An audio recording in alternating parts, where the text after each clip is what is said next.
You're about to enjoy a Cloudcast original. Local stories, local storytellers, local brands.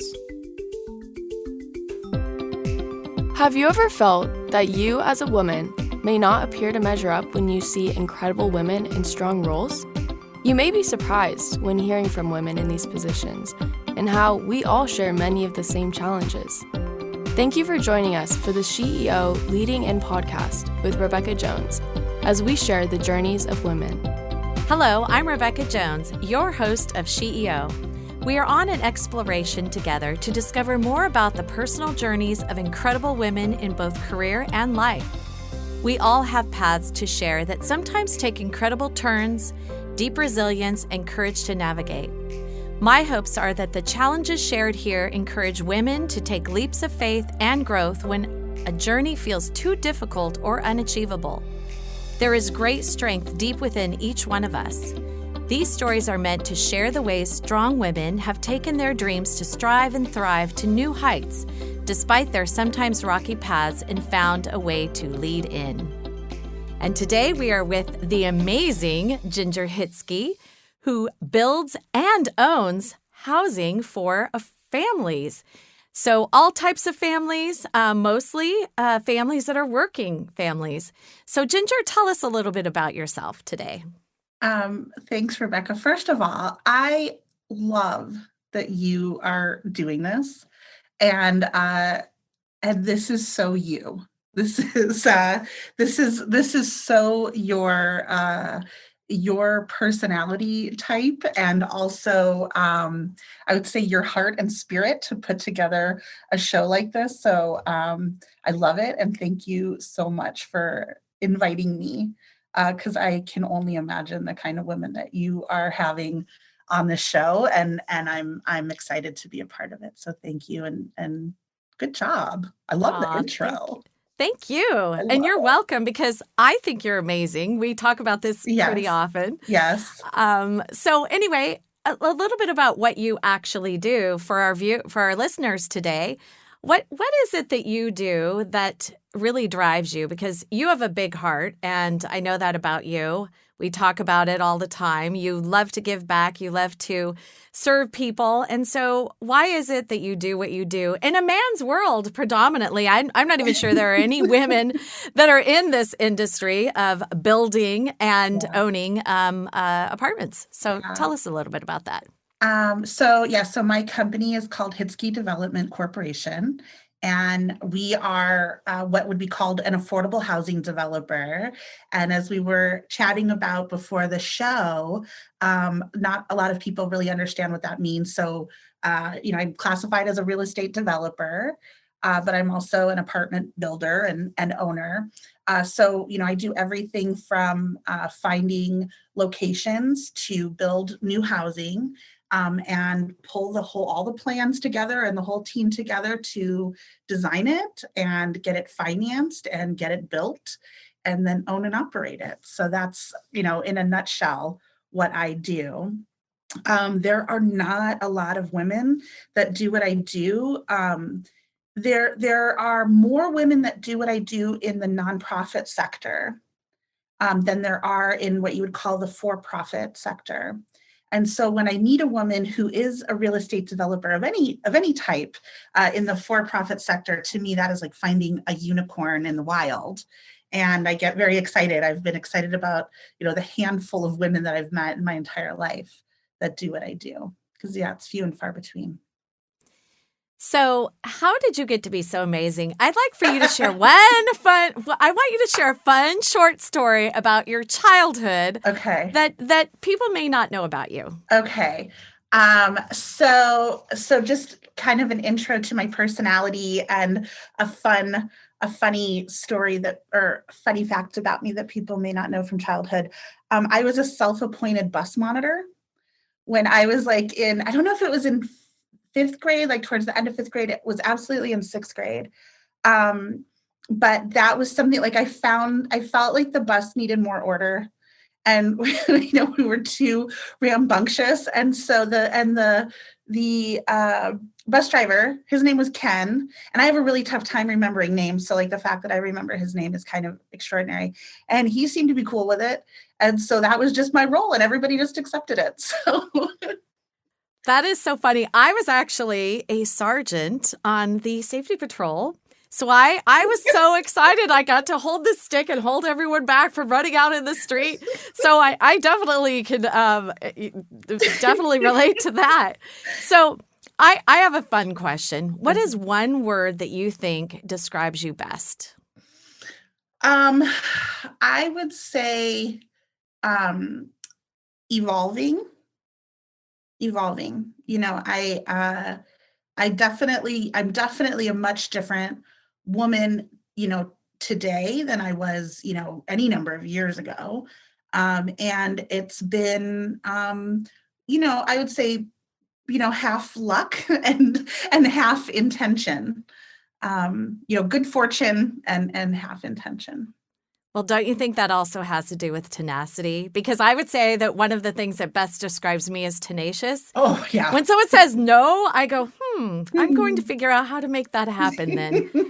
So I love that about you. I know you're very, very tenacious. I mean, you can't get ahead in a man's world, predominantly a man's world, the way that you have. And, I remember the first time that I saw you. We talk about this. Oh, yeah. The first time I saw you, you were up there on the stage talking about this. It was at a groundbreaking about this new housing development. I think it was Autumn Terrace. I'm pretty sure that it was. Yep. And I remember thinking, oh, I need to know her. She is unbelievable. Oh, yeah. So, like you were so enthusiastic when you came and like introduced yourself to me. And I was like so excited that you were excited, and like you were a woman councilwoman, and like we're just there being so excited together to like be like, I see you, like, yeah, we're here together. And no, that was a really good day. That was back in 2007 when I first joined the city council. And for our viewers, I was only the third woman elected to political office in San Marcos, the third woman to serve on the city council. And, I remember thinking, I wonder what she's going to do next. And all of the things that you have done since then, I think have been very remarkable. But I think, I'd like to ask you, how do you even measure success for yourself? Because I'm sure back to what you had originally said about evolution, I think that probably is going to change as time goes on, what you're thinking. But today, what are you thinking as far as what's your measure of success? So I would say how I would measure whether or not I feel like I'm being successful or having been successful is if I honored my commitment to any given situation as fully as I could and to the best of my ability. So that's, that is like, did I give it everything that I had, the best that I had? And did I honor the commitment that I made to anything? And have you ever felt that you had an epic fail? Because Rebecca. Hey, listen, let's just get down to it. Have you ever felt like you've really failed at something and, learned from it? Because I think it's important to have failures, right? Yeah. We all have them, but have you learned from it? And what could you have done differently? And you don't have to be specific, but have you had failure? Oh, well, then I love that about you. Go right ahead. Tell us about that. Okay. So, like my biggest business failure. I won't bring personal failure into this. We don't need to cry right now. No, but my biggest professional failure was Neighborhood Eatery, which was a restaurant that I built from the ground up. And, I had no experience in the restaurant business, prior. And I just thought, well, I've got this space. This was in San Marcos. You're well aware. You were a huge champion of mine. And I really like, I could not see failure. I couldn't see it. I couldn't fathom it. And so when it did fail so quickly and like so spectacularly, it was really soul crushing. But I will say I've had a number of years. I think that when did I think it failed in 2017, I think is the year. That Yeah. sounds about right. I know. Yeah. I can't remember if it was 2017 or 2018, but yeah, I think it was 2017. And a young woman did actually end up taking it over, and it really is a different story for me now, in that it is more of a business incubation story. But I will tell you the lesson that I learned from that, and that was this was the first time I had gone into and had a business venture where really I was only accountable to myself, and I was only really responsible just to me. And in every other scenario, I had to be accountable and responsible to lots of groups of people, like the city of San Marcos, right? Or my investors or my lenders, or just all these other people. And it was the one time it was just me. And I realized that it really is valuable to have some other sort of source of accountability, outside accountability, that helps to keep you from kind of just going a little too crazy without being a little bit more measured. So that was a really valuable lesson to me, and I really saw the value in that. You know, one thing that I often say to groups of young people is try things, and I think that kind of goes right to what you just said. Try things that are sometimes uncomfortable, nothing dangerous. I think you were measured in your approach. I'm sure it was it hurt a little bit, but it didn't devastate you or paralyze you in still moving forward, right? And I think that probably is one of the lessons. Wait, you're shaking your head. Oh, no, Rebecca, it was no. It wasn't measured. I mean, I lost like over $600,000. Oh, geez. I know, it's a lot of money. And no, it was personally, like, it was really awful. Like I went through like a really serious depression, and it was really hard to sort of like, I say fail spectacularly. You know, it was a big failure in my mind and heart, and in my bank account. And no, it hurt. It hurt. And I still agree with you that you should still try. Like you don't be afraid to be daring. That's okay. Just surround yourself with good people that'll, kind of help and protect you while you lick your wounds and get back with it. So it took me a little while. Well, and here we are 4 years later. Yeah. And you're doing great. And I can talk about it. Yeah. Well, it's hard to admit when we fail on things. Yeah. But I love your transparency. I really do. So I know this has been something that you've been always working at, because we've discussed this too, and that is balancing work and life. Yeah. So what are some of the things that you have found that have really been helpful for you that have, helped you through all of this? And what are some of your strategies? Well, I would say that, like, as far as balancing, nowadays it's haphazard. I have a lot of people that say, like, how do you do all this stuff? Because you know all the things I'm involved in, and all my extracurriculars. And I just tell people, I'm like, I just kind of do it sloppily. Like I do a lot of things that I love to do, but I'm not perfect in any way. And I give myself a lot of grace. I was really lucky early on in my career, because I've only really had kind of one significant job, prior to having this company. And I had a boss who was a family man, and really held family above everything else, above his company and everything else. And it didn't bother him that, like, if I needed to, like, work late or work on the weekends, that I brought my oldest son in to the office. So, I had a remember those TVs that had the VCR in it? And I had a toy box in my office. And, like, that way my kid could kind of come and be in the office. So and I would bring my kids to community planning group meetings and city council meetings, and whatever it was that I had to do, everything just was kind of, integrated. And I was really lucky that I had not only the employer, but the type of employment that allowed for me to have like an integrated life, to have my work and my life kind of commingled. So Well, and I think you can do that with a lot of different careers. I know my kids have come with me to groundbreakings and things like that. And, I was an activist before I was on the city council, and yeah. I brought them routinely along. I remember people still tease me that back I had gone on a planning commission meeting.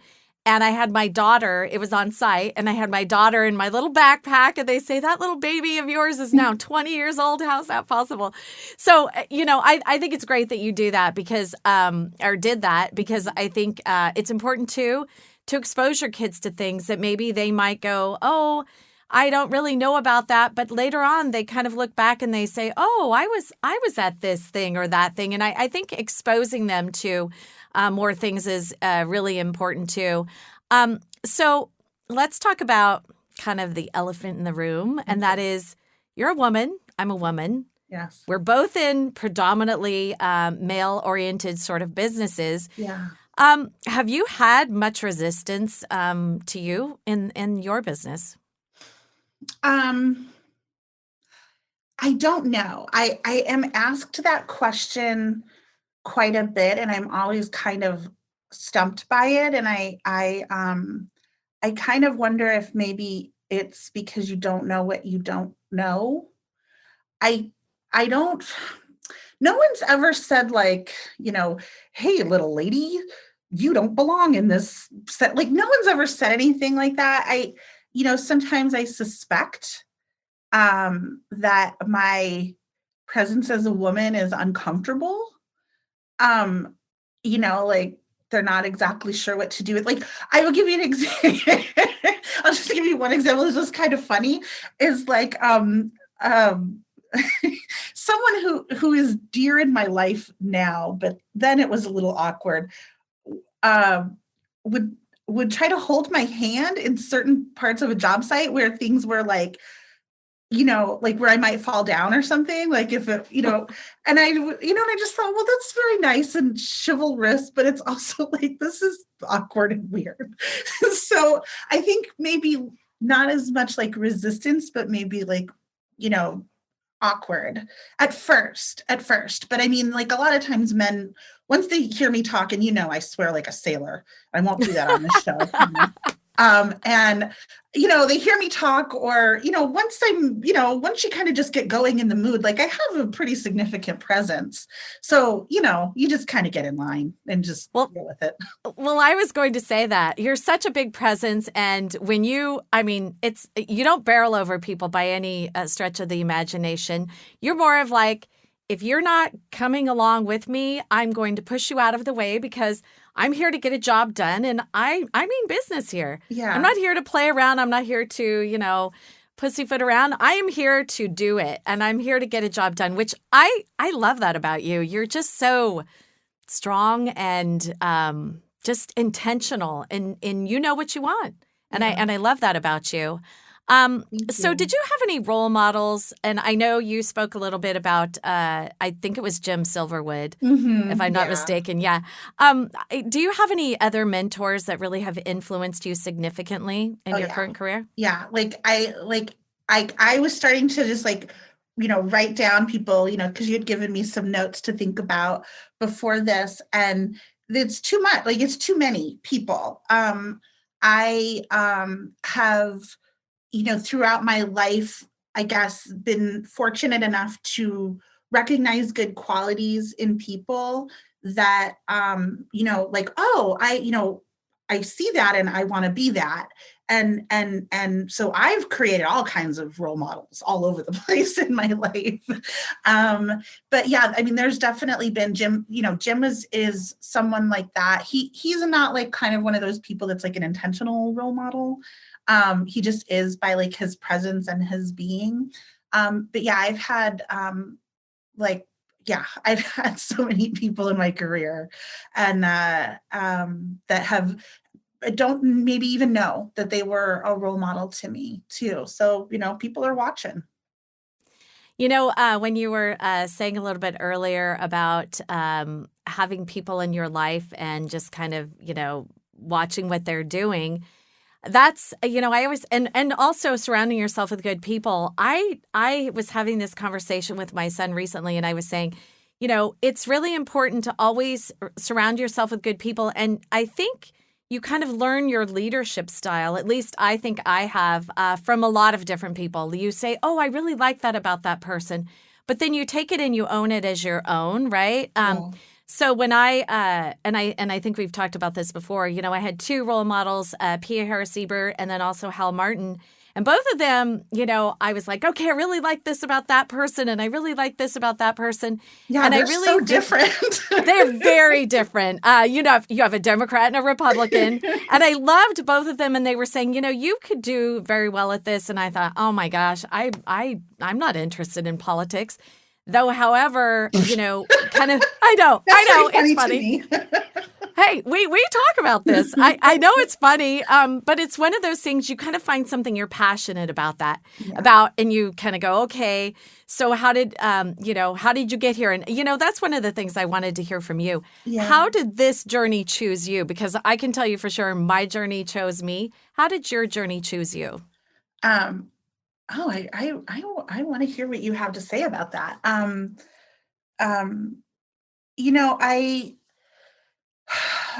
I think because I have been gifted with a great deal of strength. It's so hard to kind of describe yourself because you have to sort of put yourself in comparison to other people. There's no other way to really kind of view it. And so I do recognize that I have, kind of an extraordinary amount of strength.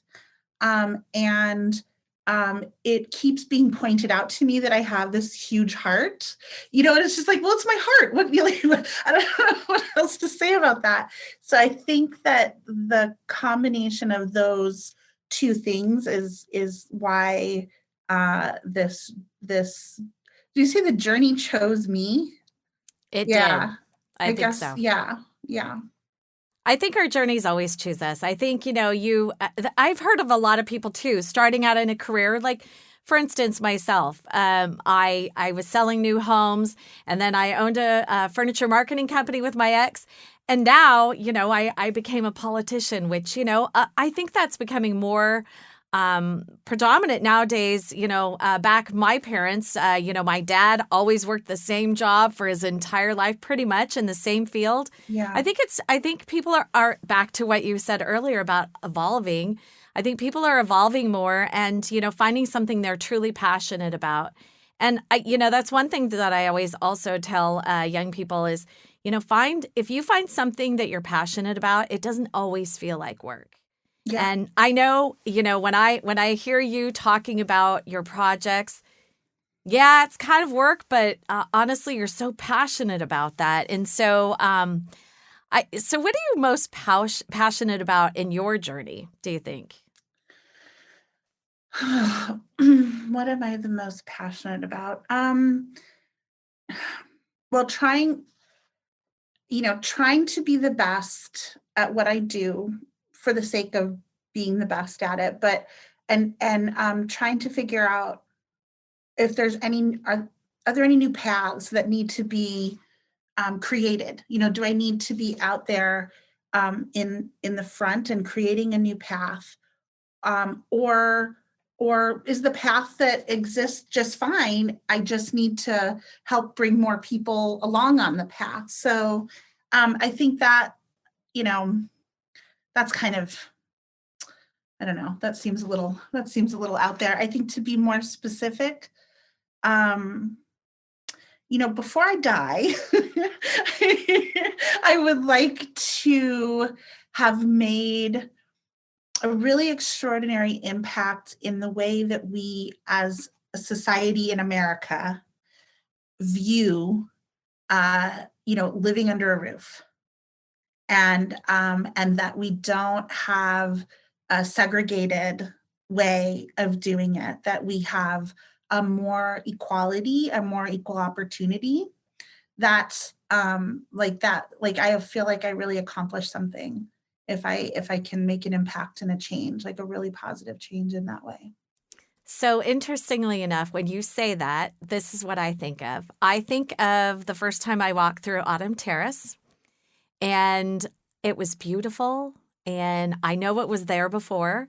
And wasn't there a house? I can't remember the name of the street. It may have been Chinaberry. And I actually was talking to someone about this yesterday. Yeah.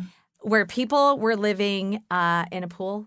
Do I have that right? Yeah, no, that was at Autumn Terrace. Yeah, it was wild. Yep. And when like tell me a little bit about that. We have to describe that a little bit more. Yes. It was okay. So like, it was pretty smart. Like I don't know who did this, but there was an actual in-ground pool, and somehow at some point in history, somebody turned that into a house. So you would kind of like walk down into the pool. I mean, from like a geothermal point of view, it was probably pretty ahead of their time, because it kind of kept the same temperature all the time.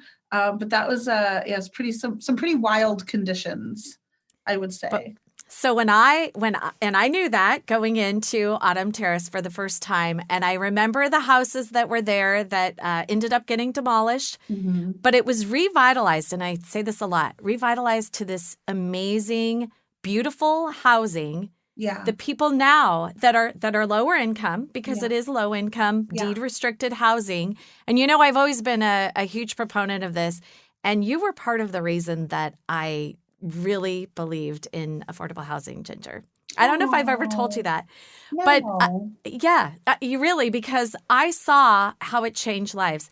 And when I first went into that and I went on a tour, someone was living in the unit that I had gone into. Yeah. It was brand new. But looking at the beautiful, safe housing that you had built, that was really transforming someone's life from being either living in, a situation where they're living in a pool or living in a home that is old and dilapidated. Yeah. Just seeing that difference, I was so proud when I walked through there of you and of all the other people that have paved the way in affordable housing, and how that really creates a sense of affordable housing. And I'm going to give you a story. So when I was selling homes in Discovery Hills, I recall, and I was brand new into the business. I was in my early 20s. And I remember there was there were lots of people that came in and they said, I don't want affordable housing in my neighborhood. It's going to bring in riffraff and all of these folks that we don't want in our neighborhood. And I thought, oh my gosh, what's going on? Why is this?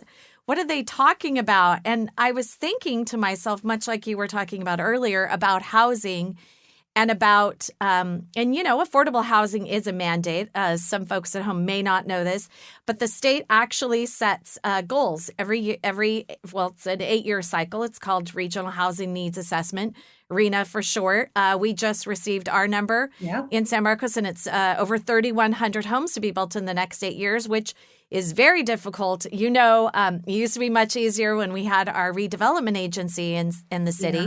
So now that the state got rid of that and it's more difficult, but they still continue the mandates, and that's another story. But the way that you have, and you and others like you have made a difference in people's lives and created this beautiful housing, apartments, deed restricted, so that, we know that they can't be rented to others. And, we have a situation right now in San Marcos where one's being demolished, 60 units, and now being built at 85. So, these opportunities are not easy. I know. How long did you work on Autumn Terrace before you actually built it? Curious about that. That is like record time. That is that goes to show you like what happened in the days of redevelopment. Right. Because I think from, seriously, record time, everything went so well on that. I think it was just a little over 3 years from kind of like the first time I ever talked to the housing staff until we were complete, which is nuts. I have, I'm working on an apartment complex in San Diego for homeless veterans right now. And from the very first conversation that I ever had with the folks there, that was in like April of 2013. And I'm still working on pulling the funding together for it. So it's, it can go on for a really long time. And a lot of folks don't understand that. They think, oh, something's approved, it's going to be built tomorrow. No, it is really tough to get that funding. So what's next on your journey? I know you have a lot of things. I know you have something in San Marcos that you've been working on for how long? No, I don't even know how many years. I mean, a long time. There's a queue in San Marcos. So San Marcos actually does a really good job of producing new housing. I mean, compared to most cities in San Diego, you guys have a great track record. So we were kind of waiting our turn so that other apartment complexes that were ahead of us could go and not have to compete with us.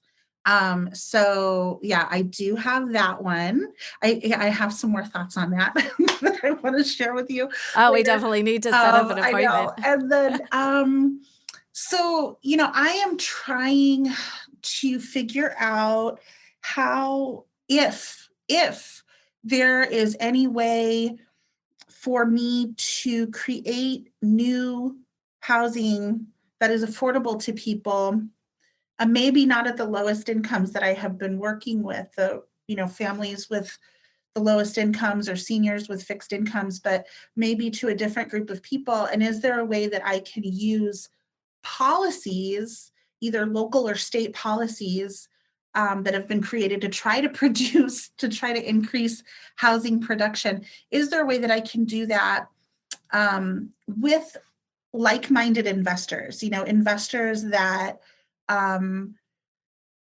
that feel a sense of obviously you invest your money because you need it to grow, right? Because you need it to the amount that you have to at least keep up with inflation.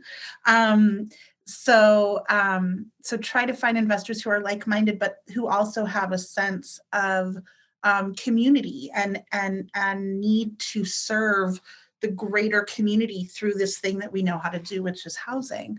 So I'm, really thinking a lot about that and, using accessory dwelling unit law, kind of getting into the weeds on that. So that's kind of what's in my heart and mind all the time.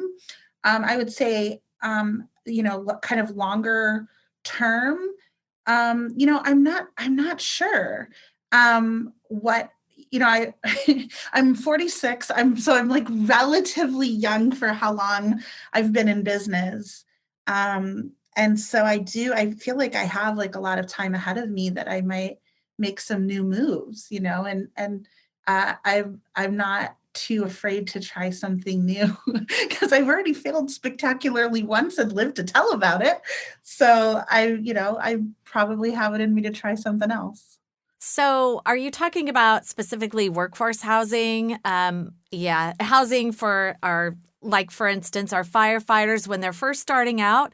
It's very difficult for them. And, specifically in San Diego County, a lot of our firefighters are teachers, law enforcement. A lot of them are driving up to Temecula and Marietta because it's so difficult to actually build the housing locally.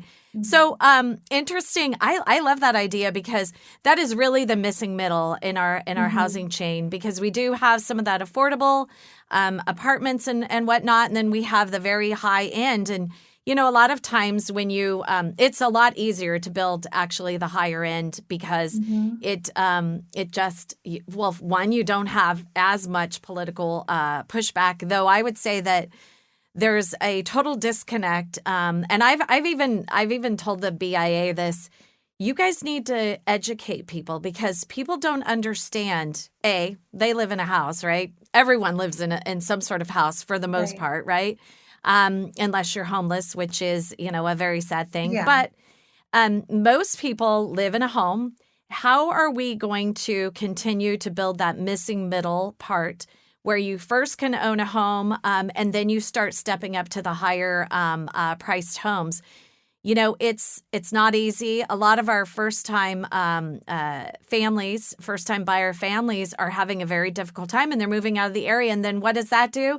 That brings more commuting, and Right. and so all that does is bring traffic. And so there's a total disconnect thinking that traffic is associated with building in cities. It's actually because we're pushing that building further away, and so people have to commute in. Yeah. And I think there's a horrible disconnect, and I've told the BIA many times, you need to educate people to help them so that we have less pushback on housing, because we still have our mandates that we must meet every single year. Yeah. And it's very difficult for that to happen. And again, we need the financing for the affordable housing, but then we also need to focus, I think, more on what you're talking about. So I really love that idea, and I would love to explore that with you, because I find that as a really important part of homeownership. I mean, I look at my kids, they're 20 and 24. Yeah. Are they going to be able to purchase a home on their own? I doubt it. And, I hear a lot of people telling me that their kids are coming home from college. They're staying there for a while, sometimes married, sometimes not, saving for that first-time home up in Temecula or Marietta or, somewhere that's far away. I even have firefighters in my city that are commuting all the way from Hemet. Yeah. Hemet. Oh, yeah. And no, I mean, that's very real. Similar to people going through San Marcos, San Marcos and Temecula, where I live, are so similar because we're a pinch point where folks are driving through our towns because of a lack of housing affordability where they work. It's incredible. And yeah, we get lots and lots and lots of folks from Hemet and San Jacinto and Menifee. Okay. So we're going to wrap up, but I have one last very important question for you. So what advice would you give the next generation of female leaders? As courageous as you are, yes, and as bold as you are, and how daring as you are, what would your advice to them be? Well, okay. I got to respond to that one first, but I wanted to say what another piece of advice, and I'll be very quick. I would say with respect to being bold and daring and all of that, I would say, take up all the space that you need to take up. Don't feel like you need to shrink and be small for anyone. So whether that is amount of physical space that you feel like you need to take up in any given scenario, or your energy. If you're a big energy person, bring your energy. It's okay. It's okay. You're not going to hurt anybody you might hurt egos, but that's okay. And then I would say, kind of in a broader sense, something that I have found to be so important and so valuable to me are my friendships. And so I would say, be intentional and be deliberate and make friends. Find those qualities that you like in people and make sure that you let them know the qualities that they possess that you like. Be very explicit and don't be afraid. And when you look for those qualities in people, you'll realize that all of a sudden you have surrounded yourself with a lot of different people, because you've based it on their qualities and not their job or their prestige or their money, even though they might possess all of those things. But if you're looking for the qualities, it's very helpful as you get older to have friends to talk to. And like I said, to surround you and protect you when you need to lick your wounds after you've gone off and been courageous and fell down. So that's my advice. Well, I think you definitely brought the presence today. And I thank you for that and your fun energy. It's always such a pleasure to speak to you, Ginger. Thank you. I have a tremendous amount of respect for you. And let's get back to each other on those things that you mentioned. Yeah. And thank you so much for joining us today. Yes. Thank you so much for being a leader of young women and just you being you. Thank you. Thank you. You too. Same. Thanks for inviting me. Now that was powerful. We hope you've been lifted and encouraged by today's inspiring voice. Always remember that life doesn't look exactly the same for each one of us. Never stop dreaming, striving, and thriving. In future episodes, we look forward to bringing you powerful stories from amazing women who learn how to lead in to challenges. Thank you for listening and being part of our community with SheEO host, Rebecca Jones. You have been listening to a Cloudcast original. Local stories, local storytellers, local brands. Find more stories at cloudcast.us.